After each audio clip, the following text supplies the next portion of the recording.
Welcome to another edition of Bowie TV's Youth, Community, and Lifestyle. During this hour, we're bringing you highlights from some of our shows focused on youth, community, and lifestyle. Please be sure to give us a follow on all of our social platforms. First up, we take a look at the Washington Commanders as they host local youth at their Christmas Day matchup against the Dallas Cowboys. On Read Science, tune into part 3 of the discussion on the universe, comets, and more. Finally, we take a look at the Bowie TV Best of 2025, showcasing the must-see moments from the shows that aired this year. Thank you for tuning into this week's programming of Bowie TV's Youth, Community, and Lifestyle. Have a great and safe New Year.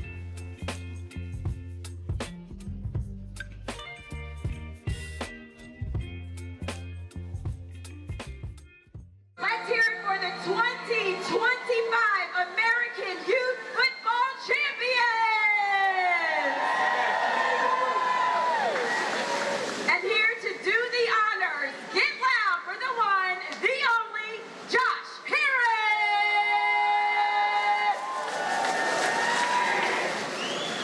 Hello, Commanders fans.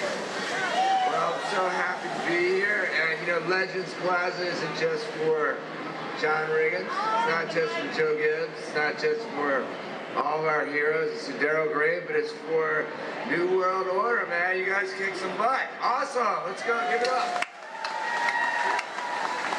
The national champions. Darn, and 2 times national champions. And from right here in Temple Hills, Maryland, we are so proud of you all and so appreciative. And we're celebrating you today. Thank you. And we're going for a three-peat, I hear. Repeat, it's hard to do. And so anyway, we're honored to welcome you all, our coach, your families, and celebrate what you did out there. We know how hard it is. So thank you, and thank you for bringing us all together, and Merry Christmas.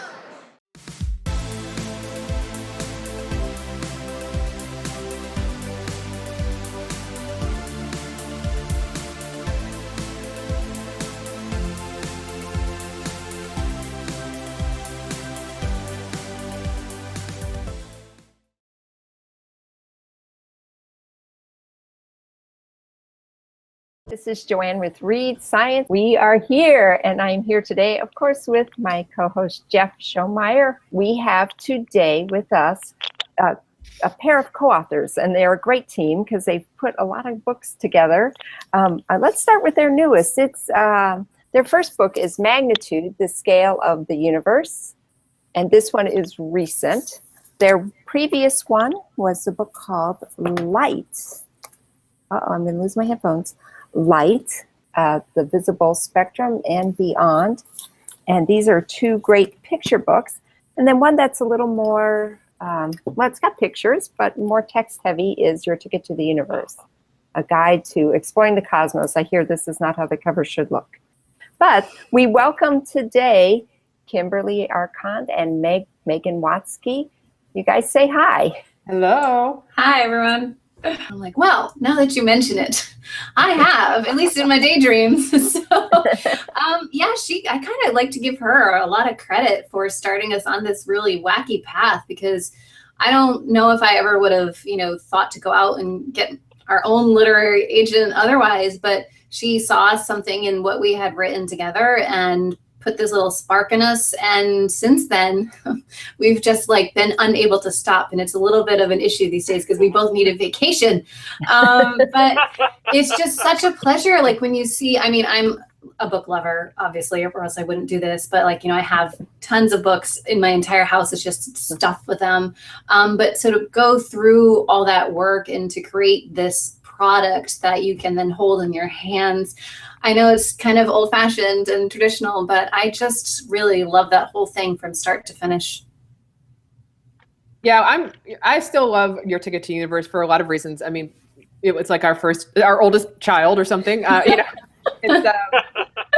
we didn't really know what we were doing exactly, but the premise of that book was fun, and I still think it's useful in that, again, going back to the same theme I keep going back to, which is, we wanted to make it accessible. We're both moms. We have a lot of friends who are moms who would have their kid come home from school and say, oh, I have to do my kid has to do a project on space, and I don't know where to start. And you would think in our day and age of the internet, you would have no problem. But I actually think it's almost worse because it's so overwhelming. Like you type in something about space and you're going to get 1,000 links and you don't know where to go.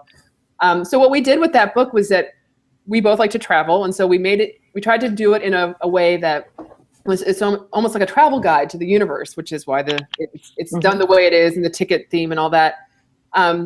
Because I think the one thing that people were getting tripped up on, at least our friends who were parents, were, oh, I'm not a space person, so I can't possibly understand this. And the analogy we used there was, okay, you would probably travel to a foreign country even if you didn't speak the language, knowing that you had to learn some phrases or someone had to translate for you.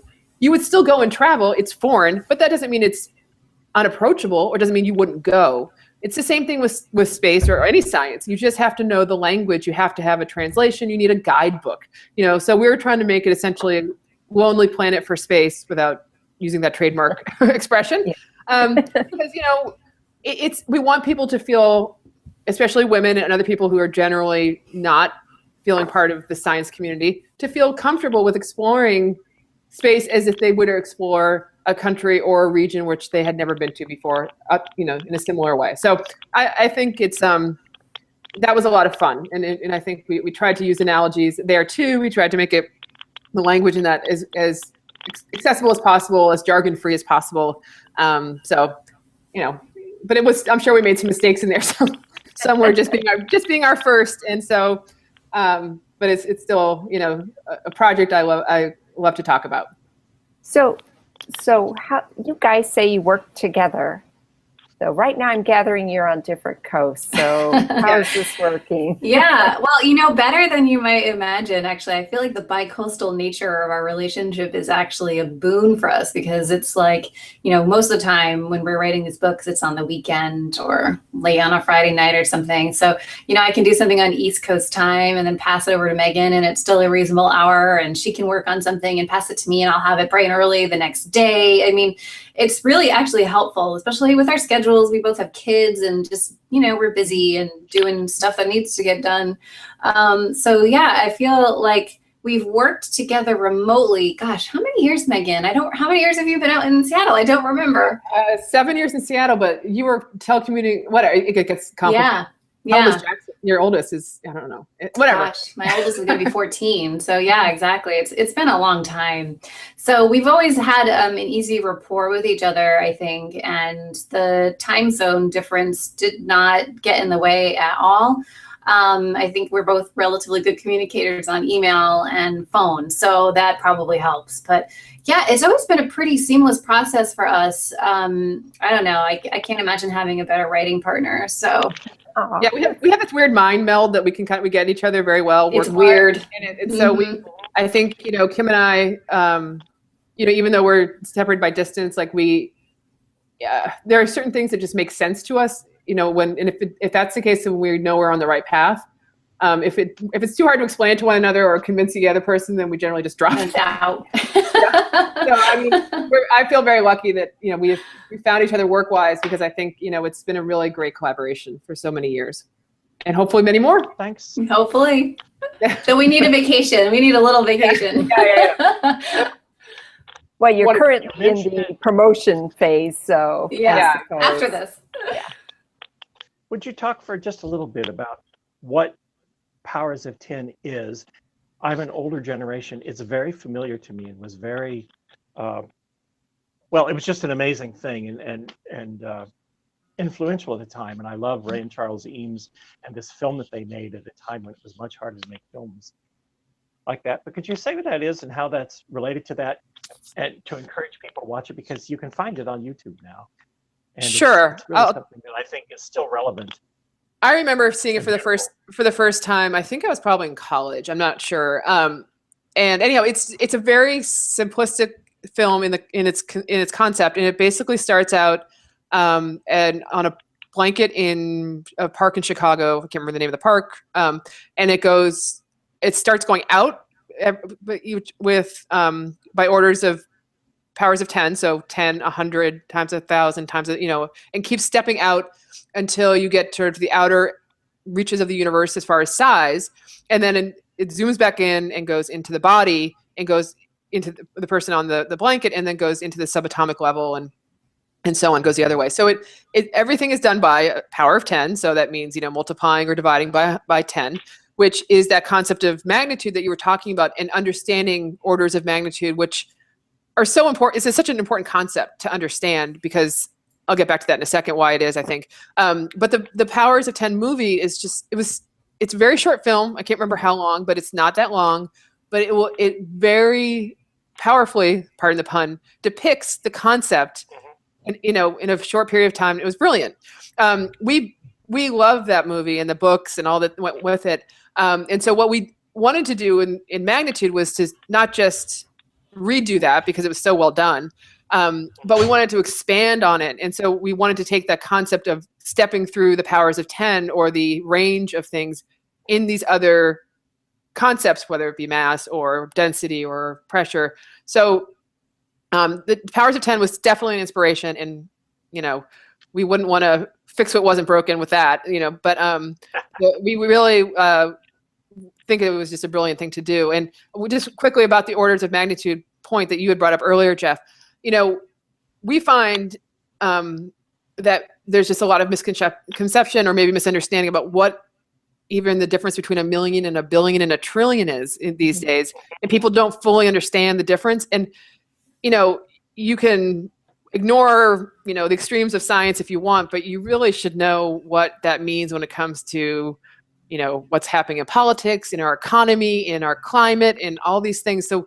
understanding magnitude and the orders of magnitude, it's not just sort of, I think, a luxury anymore. I really feel like in our society, you really should know that to be an informed citizen and make the best decisions for you and your family. So that's sort of my little soapbox about magnitude, and I will step off now.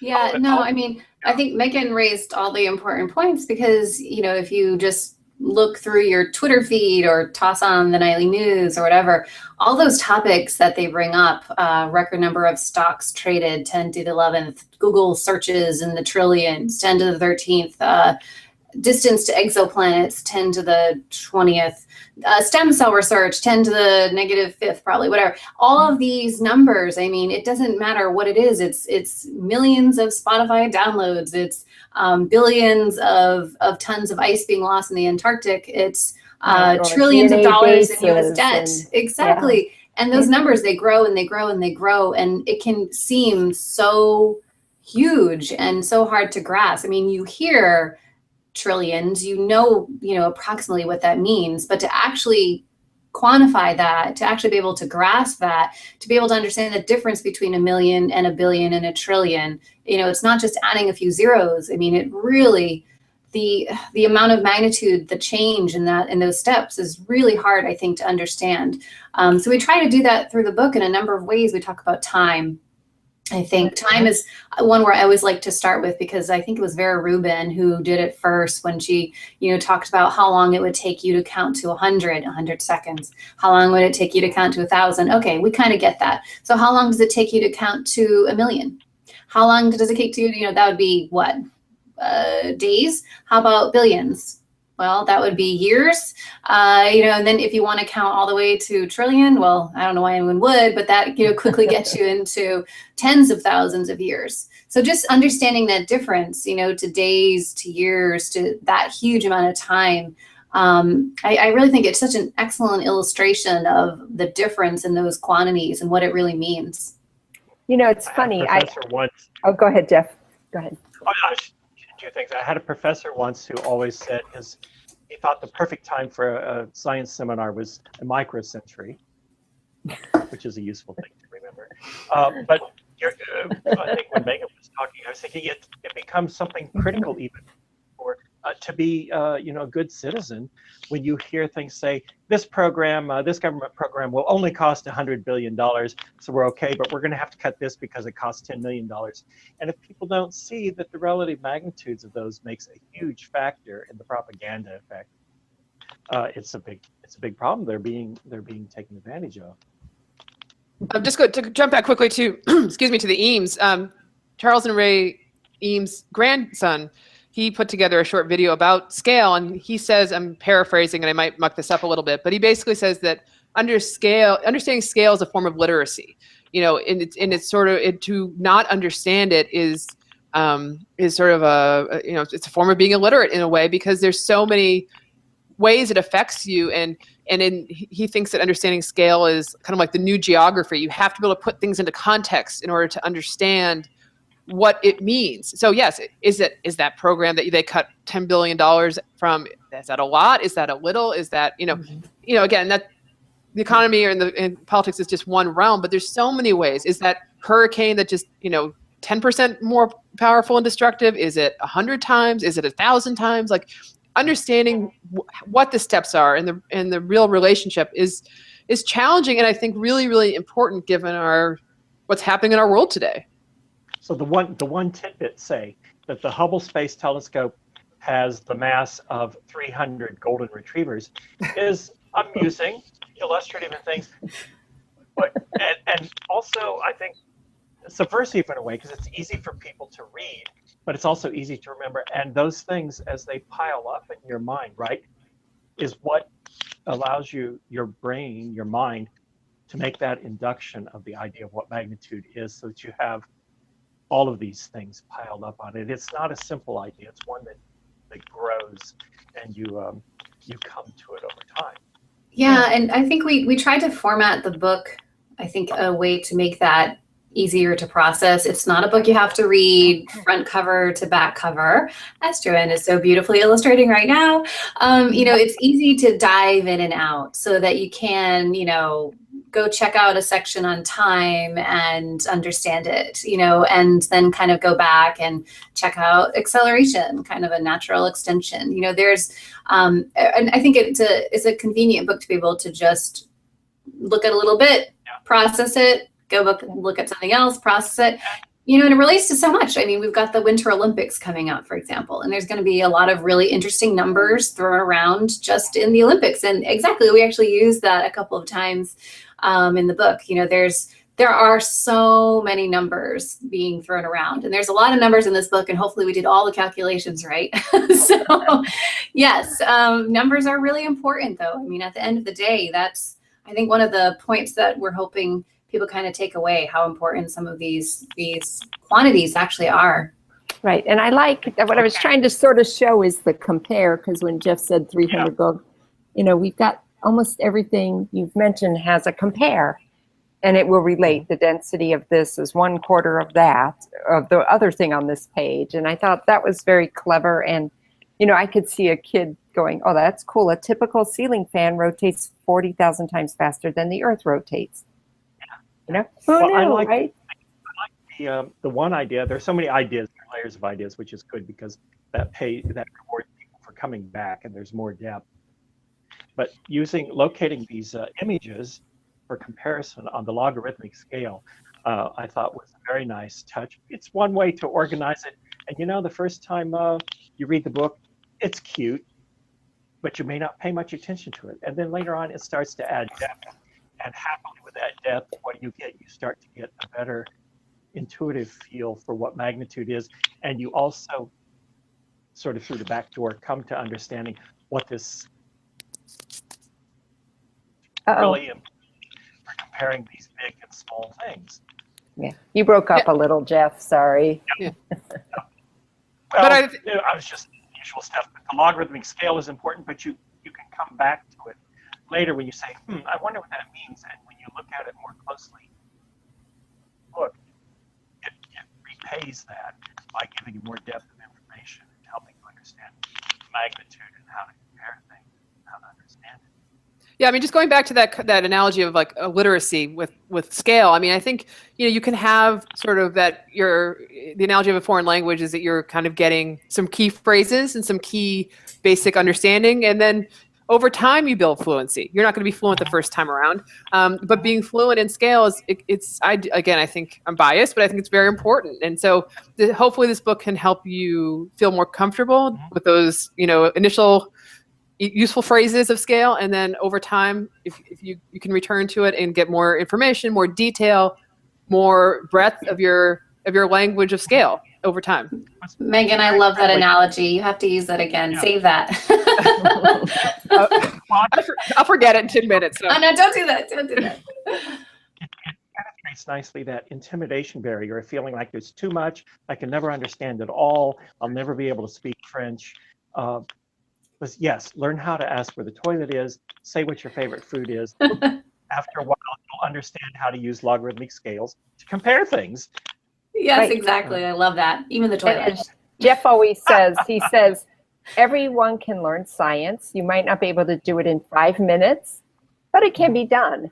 And so I feel like this book is one way to do 5 minutes, 5 minutes, 5 minutes, and it adds up. And I'm going to say a curiosity that wasn't necessarily in the book, but it made me look it up. So you had the term undecillion.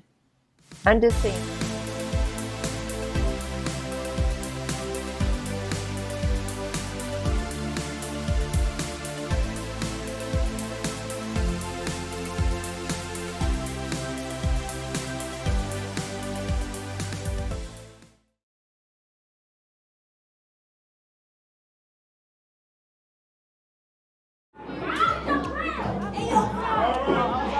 We got 3?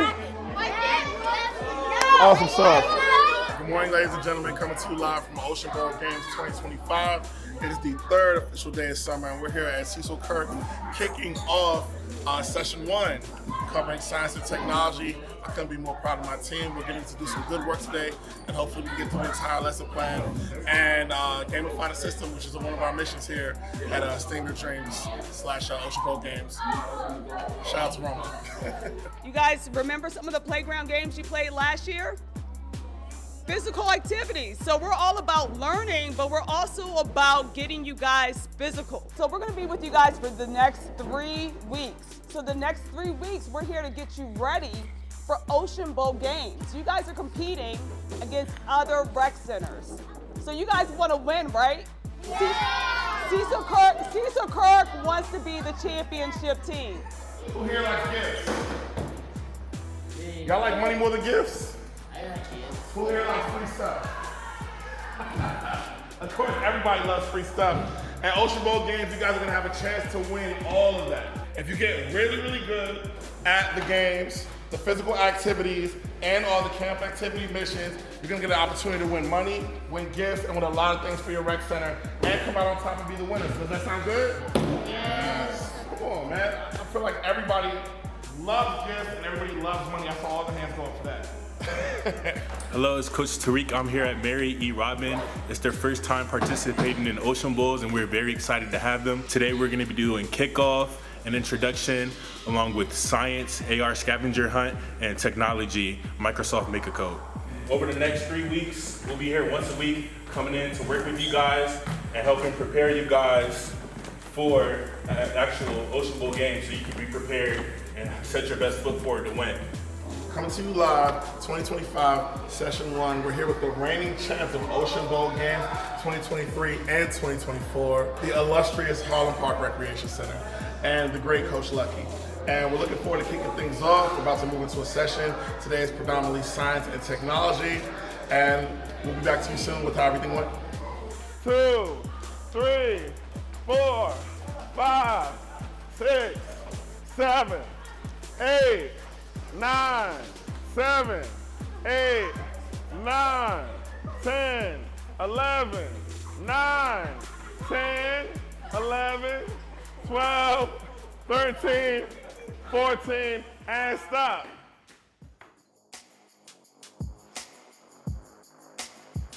Okay, so our team name is Tiger Sharks. We are the stylish turtles because we're stylish. We don't have no style. The Phoenix Sharks. Where did you guys choose that from? Basketball? We're the Ocean Tiger Sharks.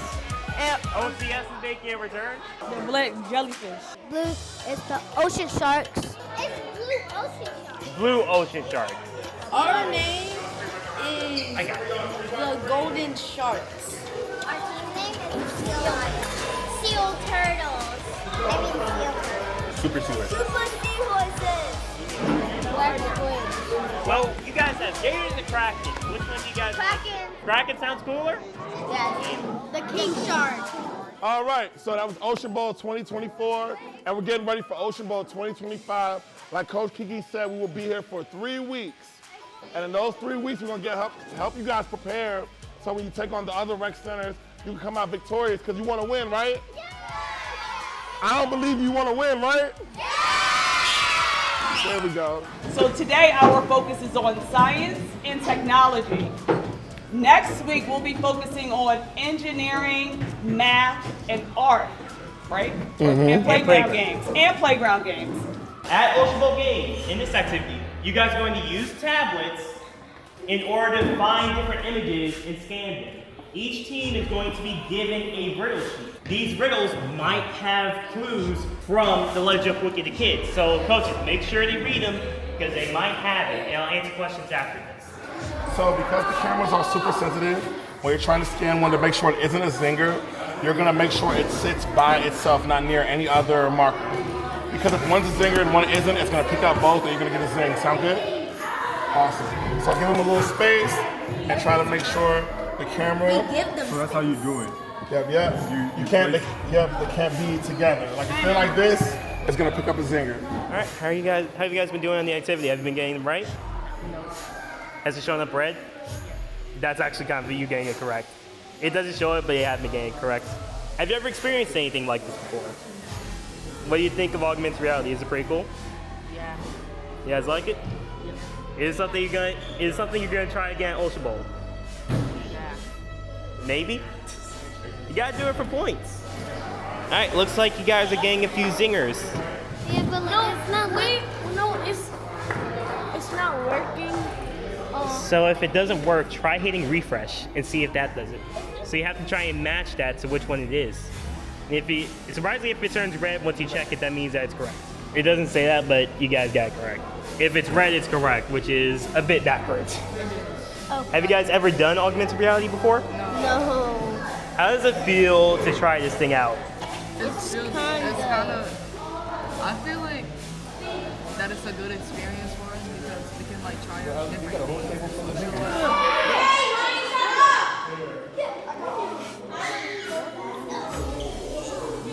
It looks like you got one out there. How are you guys doing right now? The game was stuck, and then when we put the QR code under it at first, and it switches. But it was already on there when I put the QR code under it. Like. So does it mean that maybe it picked up a different image? All right, Ocean Bowl veterans, how are you guys doing? Now, I'm pretty sure you remember this activity from last year. What was it like with the memory match? It's kind of hard. It was kind of hard. Do you think this one is a bit harder?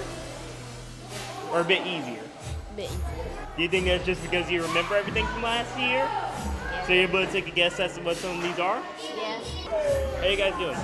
Pretty good. We found some stuff. We have, I don't know how many points we have, but we're doing pretty good.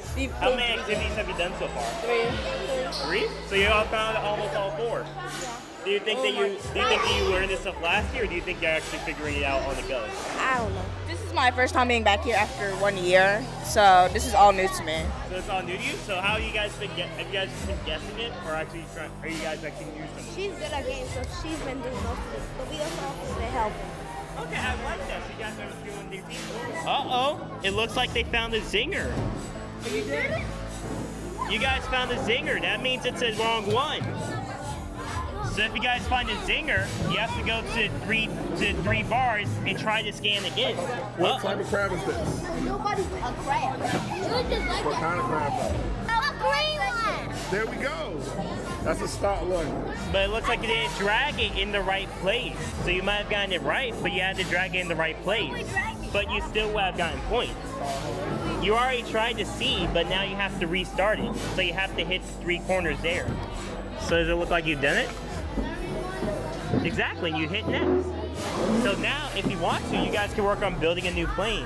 Have you guys done art before? Let's see what you can do. All right, did you all like the game? Tell me a few things you learned about the game.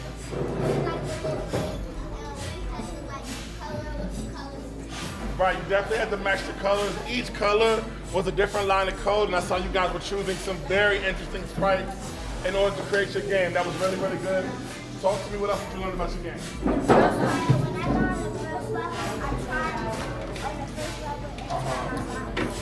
That's good. Now tell me what things were hard about what you were doing. what to do and what to learn. That's what we're all about here at Stick Your Dreams. Being active, which is the what to do, and figuring out how to get educated, which is the what to learn. I like how you guys, even though the code was difficult and you hadn't played this game before, I like how you guys were mixing it up and being continuous and trying to finish out the game. Alright, so what kind of character did you make? We made this guy right here. His name is I'll correct it though. So yeah, that's PS Prince. Welcome to a wonderful night. Ladies and gentlemen, the Flicks Mate Unlock Lunch Party tonight, right now. Tonight is the night. These people behind me have put in a lot of hard work and dedication to make this night come true. We found a company that believed in us, and today we are actually launching our dream.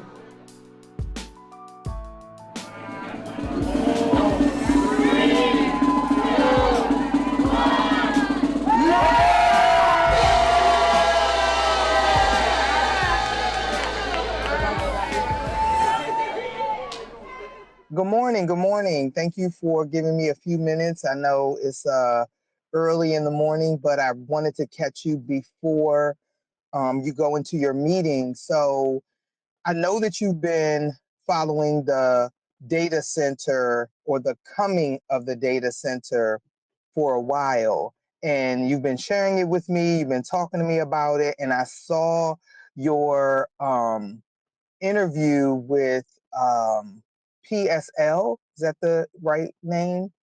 And you were standing at the actual location of the old Landover Mall in Landover, Maryland, which they then showed across from the stadium. So the community has had to deal with the backlash of everything that has come.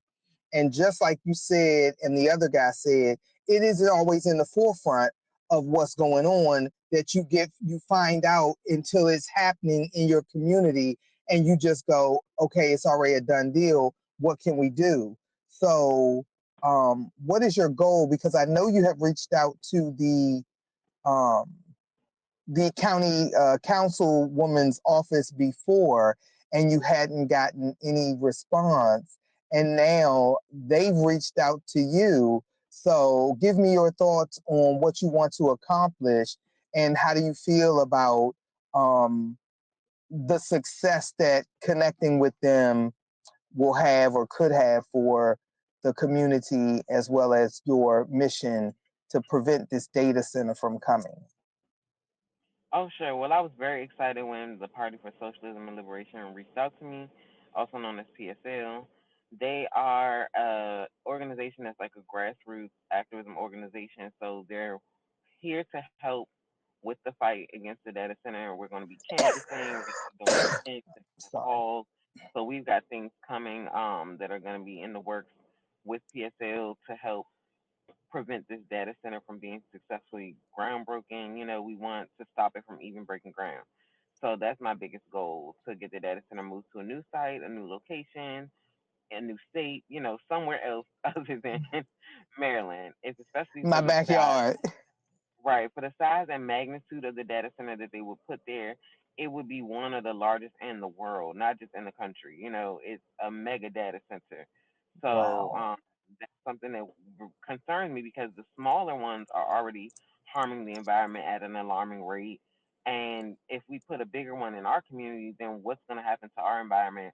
What's going to happen to not just nature, but your life and your health quality living in Landover? Um, so my biggest goal, like I said, is to just get it to be stopped from being built, and then I would like to see something else put there. So of course we have to come with an alternate plan. So my thought process is, with the closing of Six Flags of America, we need something like the American Dream Mall in the Landover community to bring positivity to the community, to bring entertainment, housing, and sports all in one facility. If you're not familiar with American Dream Mall, it's in New Jersey. It's a amusement park. It's a water park. It's a ski and snowboarding facility. It also has hotels. They have housing, apartments, um, over like the mall area. So it's a lot of variety in what they've done there. And I think that that site has the potential to hold something like that. It's big enough. It has enough space for like a mixed use, like kind of community center, entertainment center, like downtown Landover area. Since we want to put a downtown in every city in the county, we might as well focus on downtown Landover. I think that that's what needs to be built and needs to be done. It's downtown Largo's coming. So all of these downtowns are now coming. So Landover needs to be represented as well.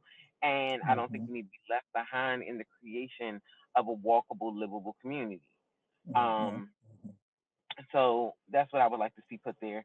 And in addition to getting that plan off the ground, I would like to start getting more involved in other community activism activities and things in that arena because I feel like it's something that I can be good at and something that I am enjoying doing.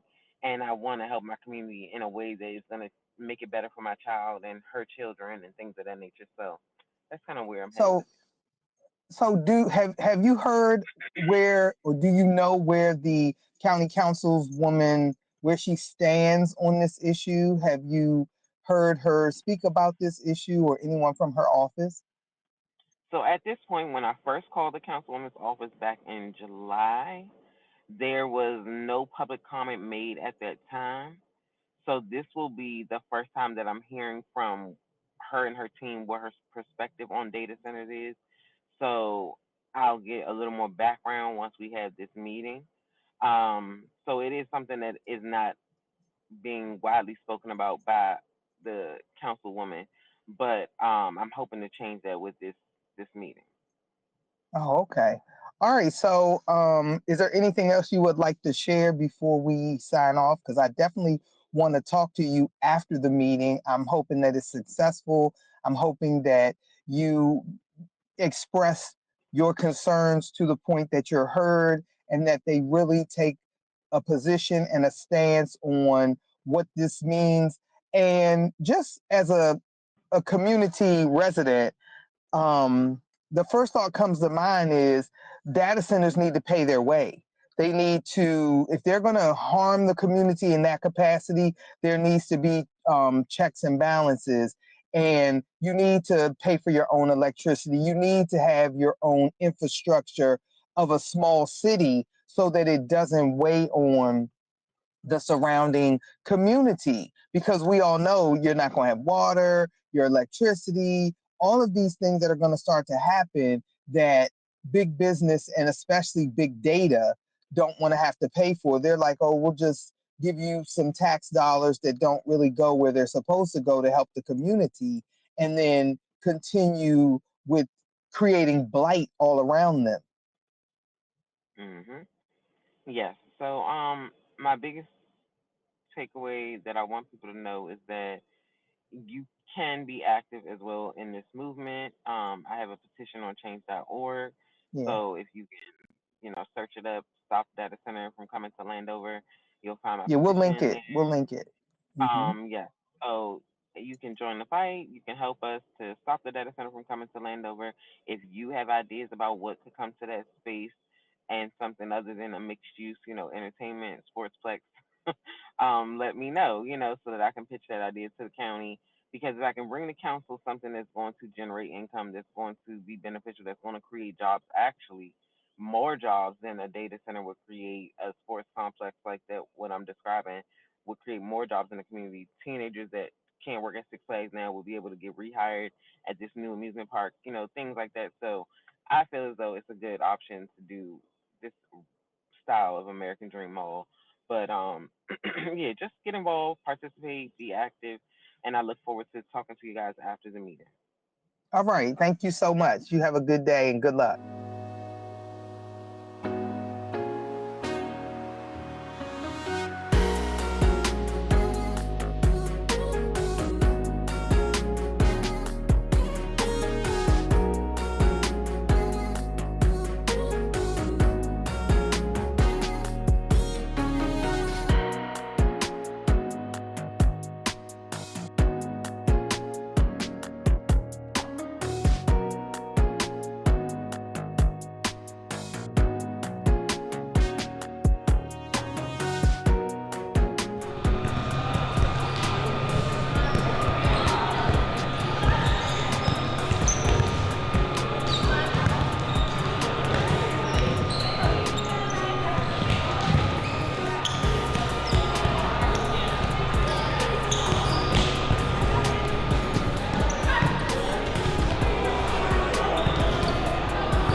right now, we have a total of 18 awards that Jackie and I want to coordinate and hand out. So we're going to actually, there's a total of like 5 nominees in each category. So definitely clap, give a thunderous clap and support to all of the nominees tonight. Yes. Then the winners will come to the stage and give their quick elevator speech. So our first award is going to be Best Desserts, okay? Best Desserts category. Dee Dee's Delights is the first one category. Best Cake for all your celebrations. Her services are edible delights, wedding cakes, love dipped chocolate, covered strawberry, and fruit tables. She's located in Atlanta. The name of her company is Dee Dee's Delights. Please give her a clap. The next company is The Dessert Junkie. Located in Bowie, Maryland, she has a few locations here in the Bowie area. The Dessert Junkie Bakery is famous for its tempting takes on classic American-style desserts. She offers design-forward selections of seasonal cakes, cookies, ice cream, cupcakes, pies, and more. Please give a clap for the Dessert Junkie. Yes, she is here tonight. Probably experienced her desserts already into the ballroom. Yes, amazing.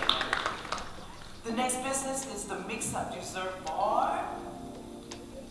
This company creates a range of desserts from everyday sweet tooth to special occasions, from cakes to candy, coated treats to hot chocolate bombs. They have what you want. The Mix-Up Dessert Bar is located in Camp Springs, Maryland. Please give them a clap.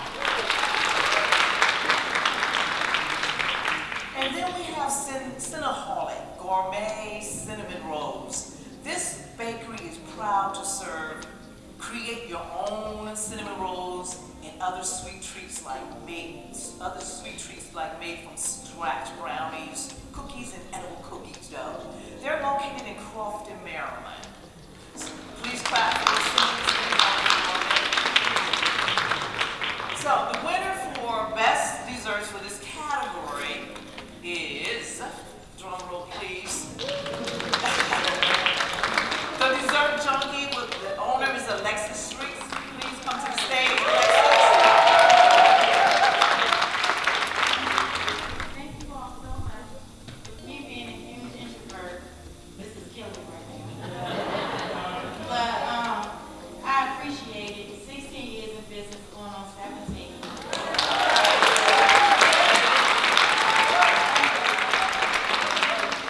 Thank you so much. I just try to provide jobs for our youth, creativity for our youth, something to keep them off the street and keep them motivated.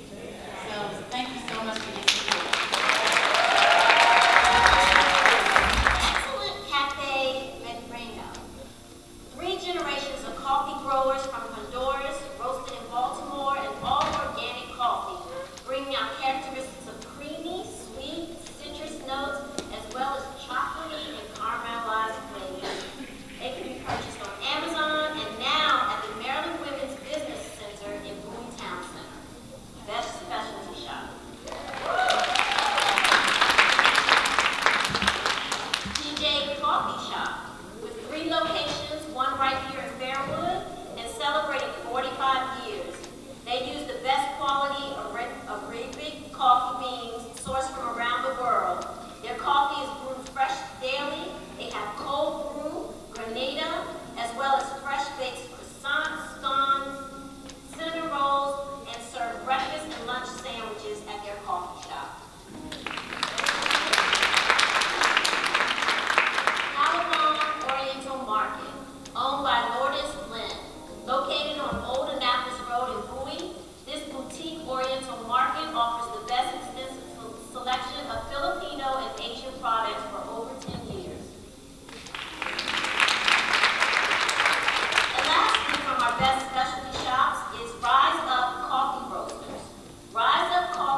appreciate it. My wife Sanya and myself, Raul Medrano.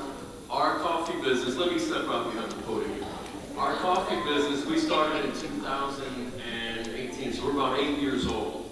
And it's all about family with us, because we produce our coffee in Honduras, where our family is from. We import that coffee, we roast it in Baltimore, we operate in the DMV area, and we're looking to develop a sustainable business with family, which is our passion, to provide a quality product, which many of you have been tasting here today. So we appreciate this opportunity in being here. My wife and I, my daughters, our sons, my granddaughters, everybody's involved in this business. We do farmers markets, we do pop-up events, we distribute, and we're always looking to also reach out into the community as we're doing here. I also am a teacher. My wife is a teacher as well. We teach at an adult charter school in Washington, D.C., and we teach adult immigrant English language learners. And so we're committed to the community as well. So we want to thank you, Simply the Best magazine as well, for this opportunity, and Jackie as well. And just thank you very much, and we feel very pleased to be a part of the Bowie community here. Not only we just arrived in May at the Bowie Town Center, as Jackie had mentioned, right next to her shop, actually, in her gallery. So we're right there. So thank you very much. Muchas gracias. Also, we're currently celebrating Hispanic Heritage Month, September 15th to October 15th. So thank you very much. I appreciate it. Thank you very much. When I hosted with Jenna, and it's that dance group from the South. Y'all know what I'm talking about? What's that dance? They are fire. And I reposted them. And when they knew I was coming to do the show, that the producer invited them to come onto the show and dance a little number.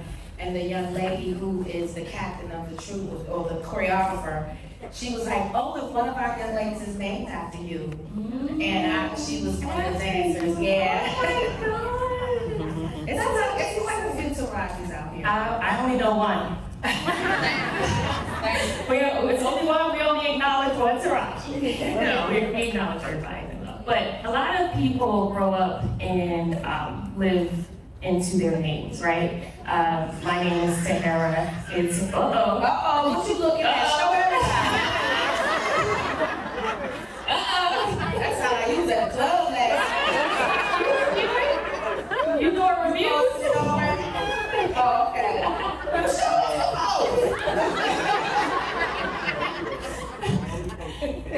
Habibi means love or friend in Arabic, and the intentionality behind that. Did your mom ever talk to you about why she named you? It was actually my dad, and I think honestly what it was he was like a rebel. Though I was born in 1970, he was definitely. If he would have joined, he would have been a Black Panther. So he was in his very Afrocentric lane, and I think that's really what it was all about. And he literally, him and my aunt, may she rest Betty, both rest in peace, went through a book of African names and they came up with that. But literally, like my dad was very intuitive, and I just, he was so into me. I mean, and even with that name was sewing into the woman or the person that I would become. Correct. And do you feel like that you honor that in so many ways? Yeah, I often go, like a long time ago, as I'm growing and learning and understanding who I am, I was like, man, my dad knew exactly the name to give me because I represent whole love. Yeah. You talk about mental health a lot. That's a really big thing for you. How do you care for your own mental health? And what are some tips for people who are incredibly busy or single mothers or inundated to make sure they're taking care of their mental health? I would say, we can all, take a day off and things like that, but in your everyday goings abouts, I would be very particular about the energy. Come on. Energy is very transferable. Yes. And I don't think we realize until we remove certain energies from our lives. Or oh my God, my appetite is back. Yeah. Or, I just feel light. Yeah. And the older I get, the more I enjoy time alone. Yes.